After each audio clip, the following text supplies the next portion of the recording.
নমস্কার বন্ধুরা, আপনাদের আরো একবার স্বাগত জানাই পাবলিক ভিউ কলকাতাতে।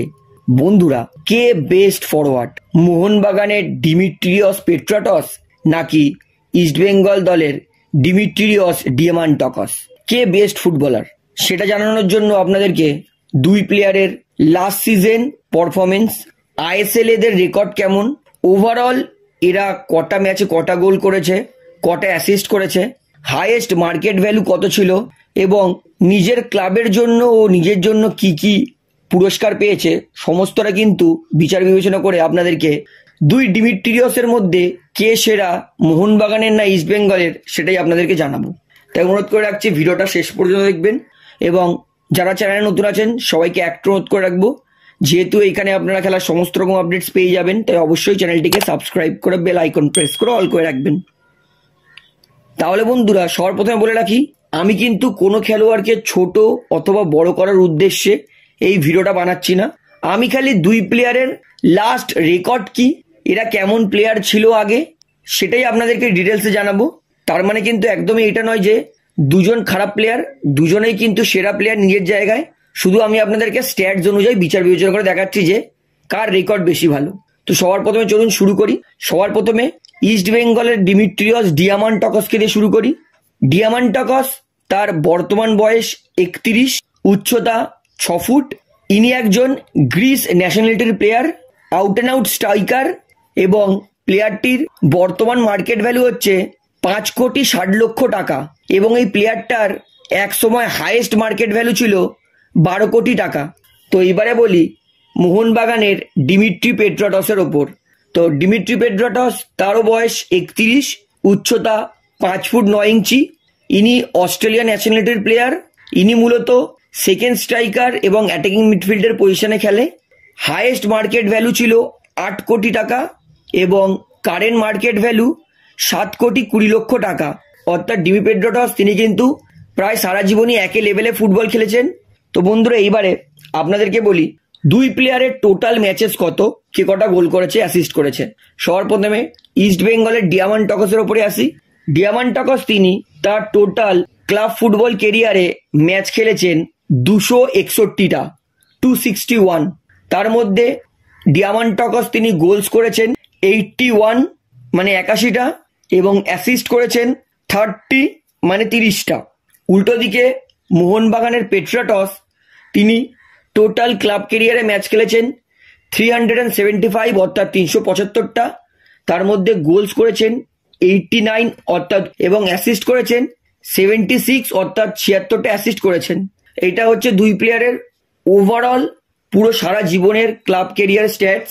এইবারে বলি আইএসএল এ দুইজনের রেকর্ড। ডিয়ামান্টকস তিনিও কিন্তু আইএসএল এর আগে 2টো সিজন খেলেছে।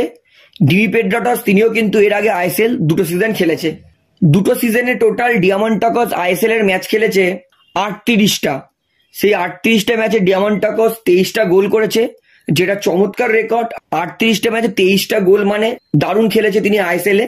এবং তিনি টোটাল 6টা অ্যাসিস্ট করেছেন এবং আইএসএল এ 2টো সিজন মিলিয়ে তার চান্স ক্রিয়েট হচ্ছে 47টা, তিনি গোলের চান্স ক্রিয়েট করেছেন। এইবারে বলি ডিমিট্রি পেট্রাটসের ওপরে। পেট্রাটস তিনি আইএসএল এ 2টো সিজন মিলিয়ে টোটাল 46টা ম্যাচ খেলেছেন। 46টা ম্যাচে গোল করেছেন 22টা, যেটা একটা অ্যাটাকিং মিডফিল্ডার সেকেন্ড স্ট্রাইকার হিসেবে অনেক ভালো। এবং অ্যাসিস্ট করেছেন 14টা অর্থাৎ আউটস্ট্যান্ডিং। যেমন গোল করেছেন সেরকম কিন্তু অ্যাসিস্টও করেছেন ডিমিট্রি পেট্রাটস। এবং তিনি টোটাল আইএসএল এ 2টো সিজন মিলিয়ে গোলের চান্স ক্রিয়েট করেছে 121টা অর্থাৎ 121। এইবারে বলি লাস্ট সিজন আইএসএল এ পারফরমেন্স। লাস্ট সিজন ডিয়ামান্টকস তিনি কেরালা ব্লাস্টারের জন্য টোটাল 17টা ম্যাচ খেলেছেন, তার মধ্যে 13টা গোল করেছেন। Outstanding record. 17টা ম্যাচে 13টা গোল মানে প্রায় প্রত্যেক ম্যাচেই তিনি গোল করেছেন এবং অ্যাসিস্ট করেছেন 3টে, মানে 16টা গোল কন্ট্রিবিউশন। 17টা ম্যাচে 16টা গোল কন্ট্রিবিউশন মানে দারুণ। এবং তিনি 24টা গোলের চান্স ক্রিয়েট করেছেন। এবং ডিমিট্রি পেট্রাটস তিনি লাস্ট সিজন মোহনবাগান দলের জন্য মোহনবাগানকে প্রথমত চ্যাম্পিয়ন বানিয়েছেন এবং তার অবদান সব থেকে বেশি ছিল। লাস্ট সিজন মোহনবাগানের জন্য 22টা ম্যাচ খেলেছেন, তার মধ্যে 10টা গোল এবং 7টা অ্যাসিস্ট করেছেন, অর্থাৎ 17টা গোল কন্ট্রিবিউশন। লাস্ট সিজন হাইয়েস্ট পেট্রাটসই ছিল। 17টা গোল কন্ট্রিবিউশন এবং তিনি 60 অর্থাৎ 60টা গোলের চান্স ক্রিয়েট করেছে। অর্থাৎ এটা ছিল দুজনের লাস্ট সিজন আইএসএল এর রেকর্ড। এইবারে বলি দুই প্লেয়ারের অ্যাচিভমেন্ট কি কি। তো ডিমিট্রিয়াস ডিয়ামান্টাকস তিনি সুপার লিগ গ্রিস 2014-15 সিজন জিতেছিলেন, ইন্ডিয়ান সুপার লিগের কাপ রানার আপ হয়েছিলেন 2021-22 সিজনে, এবং ইন্ডিভিজুয়াল বলতে গেলে তিনি আইএসএল এর গোল্ডেন বুট জিতেছিলেন 2023-24 সিজনে। এইবারে আসি ডিমিট্রি পেড্রোটসের ওপরে।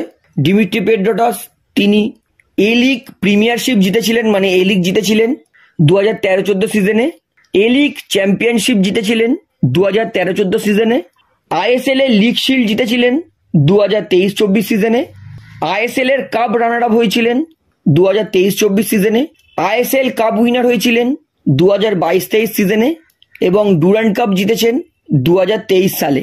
এবং ইন্ডিভিজুয়াল তার রেকর্ড হচ্ছে তিনি আইএসএল এর গোল্ডেন বল অর্থাৎ আইএসএল এর প্লেয়ার অফ দ্য ইয়ার হয়েছিলেন 2023-24 সিজনে। এবং বর্তমান মার্কেট ভ্যালু ডিমিট্রিয়াস ডিয়ামান্টাকসের 5,60,00,000 এবং ডিমিট্রি পেড্রোটসের 7,20,00,000। অর্থাৎ এটাই হচ্ছে ডিমি পেড্রোটস আর ডিমিট্রিয়াস ডিয়ামান্টাকসের দুজনের previous record, last season record, ISL এর রেকর্ড। তো দুজনের কিন্তু পুরো রেকর্ড আমি আপনাদেরকে খুঁটিনাটি জানিয়ে দিয়েছি। তো দুজনেই কিন্তু নিজের জায়গায় বেস্ট প্লেয়ার। আপনার মতে সেরা ফুটবলার কে দুই ডিমিট্রিয়াসের মধ্যে? ইস্ট বেঙ্গলের ডিমিট্রিয়াস ডিয়ামান্টাকস নাকি মোহনবাগানের ডিমিট্রিয়াস পেট্রাটস? সেটা আমাকে অবশ্যই কমেন্টে জানাবেন।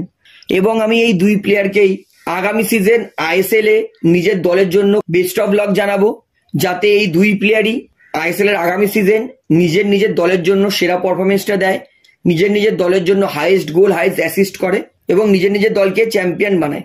তাহলে বন্ধুরা ভিডিওটা এখানে শেষ করছি, আশা করি ভালো লাগলো। তো ভিডিওটি ভালো লাগলে অবশ্যই লাইক করুন, কমেন্ট করুন, শেয়ার করুন। এবং বন্ধুরা চ্যানেলটি দ্বারা নতুন আছেন সবাইকে একটা অনুরোধ করবো, তারা অবশ্যই পাবলিক ভিউ কলকাতা এই চ্যানেলটিকে সাবস্ক্রাইব করে বেল আইকন প্রেস করে অল করে রাখবেন। ধন্যবাদ।